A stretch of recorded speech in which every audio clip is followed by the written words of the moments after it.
Skype casting from San Diego out to Phoenix, Arizona, where the red-hot Padres have won 10 in a row, and we're joined by their closer, Heath Bell, 13 for 13. Heath, you guys went through an incredible homestand, a 9-game homestand, your longest of the year. You win every game, but I think the game yesterday on Memorial Day is the one everyone's talking about. Down 7-1, and you still wind up picking up a save in the 10th inning. Tell me about the role that you guys have taken through yesterday.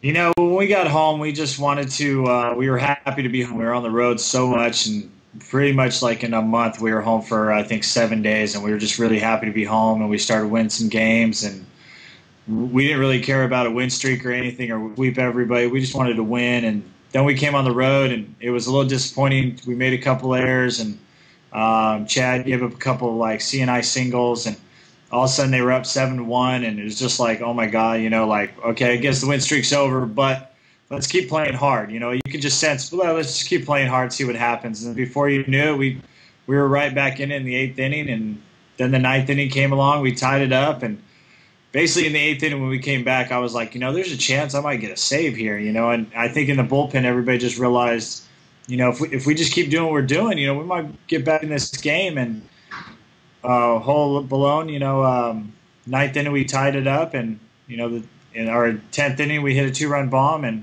I went out there and got a save, 1, 2, 3, and it was a nice day.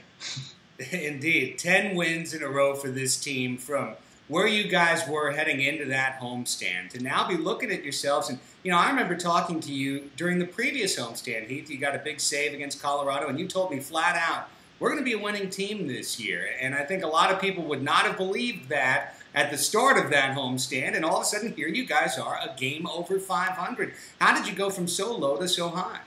Well, we started off really well, and then I think a lot of the young guys, you know, we were winning games, and then I think a lot of the young guys kind of expected, like, oh man, we got to keep winning this and that instead of just going out and playing. And then we kind of fell off. We played really bad, but the thing is, every game we lost was within a run or two. I mean, we were in just about every single game, and it was a little frustrating. And then the Cubs kind of kicked our butt 11-something, and trying to forget about that game. And we just came home and just said, you know what, let's just keep playing hard. Let's go out and have fun, or this is going to be a miserable season. And we started going out and having fun again. And like I told everybody, you know, from ESPN to MLB TV, that, you know, we're going to go out and have fun. And if we have the confidence of having fun, we're going to be scary because nobody expects us to do anything, and we might not have the best name players out there, or the best bullpen, or the best starting rotation with big names here and there, but we got a bunch of ball players, and we got a bunch of team guys that are going to go out there and do the little things. And you know, we're going to get guys over, we're going to squeeze, the bullpen's going to shut other guys down, and you know, if we do that, then you know, we have that confidence and we're having fun. You know, I think we're scary to other people, and I really believe that we're going to be a winning team, and we're going to be in the hunt at the very end. Your manager, Heath, Bud Black, you know, just getting to know him over the last couple of years, he's a guy who is positive no matter how rough the water is, you know, how choppy the sailing is at that point. And for him, he's always a guy that when things are down, he keeps you up. How about a day like yesterday when Heath Bell is fighting for you and he goes out there and he gets tossed? And I mean, it wasn't any mistake to look in the box score and see what the team did from the point he got ejected till the end of the game. Well, you know what? I like it when Bud fires up a little bit. He fired up after the game we lost in Chicago, and he goes out there and fired up a little bit. He's a real confidence guy, but when he shows that like little fireness, you know, in him, you know, it kind of shows him a little passion. I think sometimes guys take it for granted that he's just confident that, oh, well, he's just saying that, this and that. But when he starts yelling a little bit and maybe gets thrown out of the game, I mean, that pumps me up because I love just, you know, guys getting fired up and stuff. But, you know, I think it shows a lot of guys that he's got passion. He wants to win. He wants to, you know, do real well, and he probably wants to get on the mound and keep pitching or something like that. But, you know, I think guys are starting to realize that Bud Black he has that passion, even though he's kind of a little bit quiet. He's confident all the time. He doesn't take anything for granted, and, you know, he does have passion. I think it's starting to come out. His first year in 07, a little quiet. We played real well. I think last year was a little frustrating, and I think now the true Bud Black's coming out where, you know, he's going up to bat for every single guy on our team. He's going to have every guy's back, you know, and he's going to be he's going to go after there. Sometimes he's going to be a little laid back, but other times he's going to be fired up, and hopefully don't get thrown out too many games. But yeah, well, I don't think he's going to go chasing Bobby Cox's record anytime soon. He's just too nice of a guy. But that's Bud Black for you, and you're right. When he shows that fire, boy, the Padres are responding. I got to ask you about something from last week, Heath, because on the outside in, I kind of had a theory as the team started snowballing well here. Jake Peavy is rumored in the middle of the week to be traded to Chicago for a bunch of minor leaguers. Peavy steps up and says no to that trade, comes right back out afterwards, wins his second game on the homestand.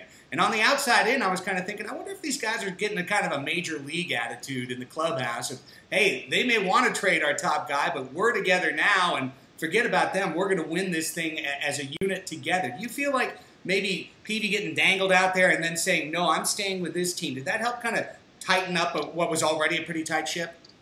Well, we're pretty tight, and I could say that we're a bunch like Major League. We're a bunch of scrappy guys. But I think the biggest thing was nobody wanted Peavy to go. And I think a lot of us realized, if we go out there and we get over 500, we catch up to the Dodgers, and they can't get rid of Peavy. I mean, you could, but why would he want to go?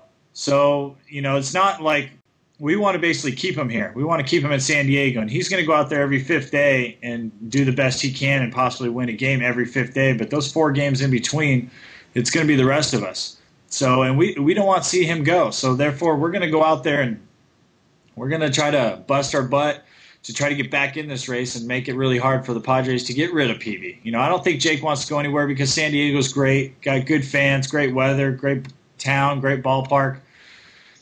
There's really not much bad about San Diego, but, we understand it's a business and, he wants to win. So if we can go out there and win every 4 days in a row and then it's up to him to win that fifth game, then maybe he won't want to go ever. So, and then we can keep him around here for the next 4 years. But I think it's gonna boil down to the rest of us. If we're winning games, the organization is going to say, well, hey, we want to keep this ace. If we're losing games, the organization is going to say, well, let's try to cut our ties and try to get some and rebuild this and that, where if we go out there and just win, Jake's not going anywhere. So it's a great answer, Heath. You're a guy who loves to talk baseball, maybe even loves to squawk baseball. Yeah.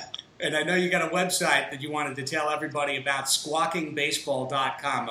Let everyone in on this. What are we going to see when we go surf over there after the Skypecast? Well, if you really don't know much about the game, or if you think you know about the game, Squawking Baseball is a great information source. You can go there, you can really read about certain guys, kind of like example of me a little bit, where when I was with the Mets organization, I wasn't being used in my type of role as a 1 inning, maybe 2 inning guy, late inning, pressures on, where I was kind of getting used in blowouts, and kind of the same thing with Mojica with Cleveland, where it just kind of talks and guys analyze everybody about throwing strikes and this point and that point, and it kind of shows you what guys can really do about certain, like one team might have a really bad defense and you have a really good pitcher, but his ERA is high because the defense is bad. Put him on a better defensive team and, he's going to dominate. So it's just a really good website. I enjoy reading it about other guys in the league. It's just not all me. I don't write for it.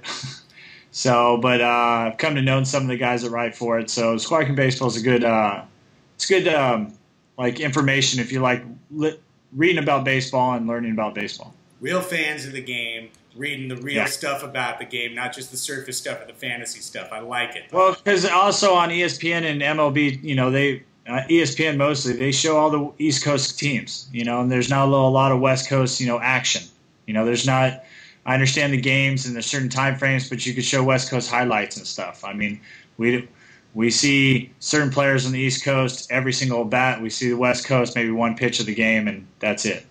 So, sometimes you got TV that's, running around with time problems or schedules or their bias or whatnot, and you can actually read, good stuff on the internet sometimes. Sometimes, you can't believe everything you read, but, some of the stuff is good. Beautiful. Well, listen, I'll let you go, and I wish you the best of luck as the Padres keep this ball rolling. Why not? 10 straight, let's go for 15. And it starts with 11, which is tonight in Arizona. And Heath, again, we'll invite everyone to check out squawkingbaseball.com when you're done with us here at 619sports.net. And best of luck to you and the Pods the rest of the way, Heath.